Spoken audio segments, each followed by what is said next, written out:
September 23, 1992. An 82-year-old woman known throughout her neighborhood as the friendly Avon lady was found murdered inside her own home. There were no witnesses. No clear suspect. And for more than 30 years, the case went completely cold.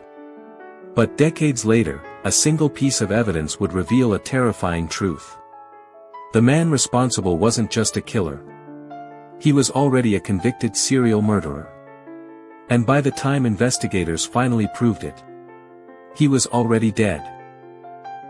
In 1992, Elizabeth Wasson lived alone in the peaceful community of Hillsboro. To the people who lived nearby, she was a familiar and comforting presence. Neighbors often saw her walking through the area or visiting homes while carrying her Avon catalogs. Elizabeth had lived a long life built around faith, family, and service to others. Her late husband had been a pastor, and even after his passing she remained closely connected to her church and community. Despite being 82 years old, Elizabeth was known for maintaining her independence. She kept up with her daily routines and continued selling Avon products, something she had done for many years. For many residents, she was simply known as the kind elderly woman who always greeted people with a warm smile. Nothing about her life suggested that she would ever become the victim of a violent crime. On September 23, 1992, something went terribly wrong. Inside her own home, Elizabeth Wasson was attacked and murdered. Investigators later determined that the crime had been extremely violent. She had been stabbed and strangled. For the quiet community of Hillsboro, the news was devastating. Crimes of this nature were rare, especially involving someone so well known and respected. Neighbors struggled to understand who could have done something like this to an elderly woman who had spent most of her life helping others.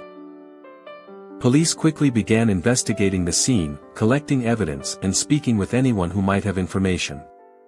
But almost immediately, detectives realized they were facing a difficult case. There were no witnesses.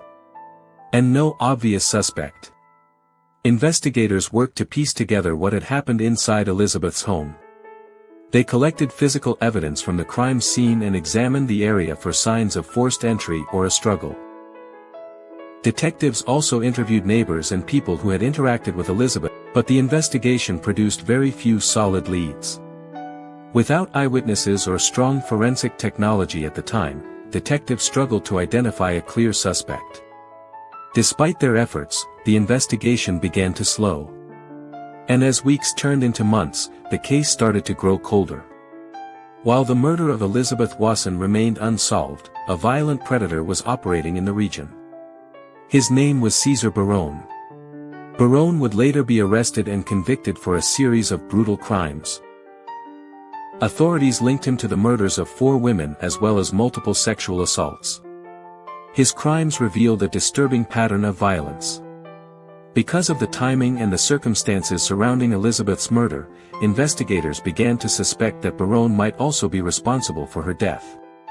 But in the early 1990s, proving that connection was extremely difficult. DNA testing technology was still developing, and investigators simply did not have the tools needed to confirm their suspicions. Without definitive proof, the case remained unresolved. As the years passed, Elizabeth Wasson's case slowly faded from public attention. But it was never completely forgotten.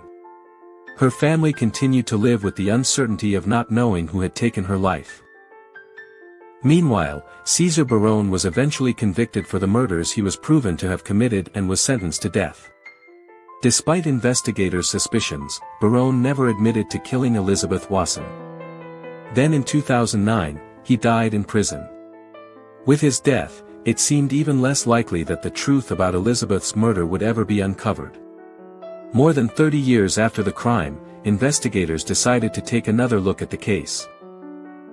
Advances in forensic science had transformed the way cold cases could be investigated.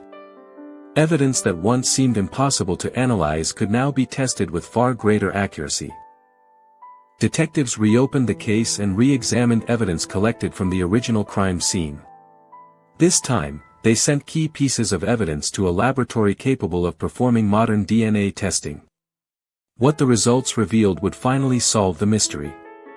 When the forensic analysis was completed, investigators made a critical discovery. Male DNA found on evidence from the crime scene matched one person: Cesar Barone. The results confirmed what detectives had long suspected. The man responsible for Elizabeth Wasson's murder had already been identified years earlier. But the technology needed to prove it had not existed at the time. Although Barone had died in prison years earlier, the DNA evidence allowed investigators to officially close the case. For Elizabeth's family, the discovery brought a sense of closure after more than 3 decades of uncertainty. The case also became another example of how modern forensic science continues to solve crimes long after they happen. Evidence that once remained silent can still reveal the truth. The murder of Elizabeth Wasson is a reminder that even the oldest cold cases can still be solved. As forensic science continues to advance, evidence that once seemed silent can suddenly reveal the truth. And in this case, after more than 3 decades, the final evidence finally told investigators exactly what happened. This video is not meant to vilify others or the individuals responsible for it. Instead, it focuses on remembering the victim, raising awareness, and highlighting how advanced forensic technology can bring answers even decades later.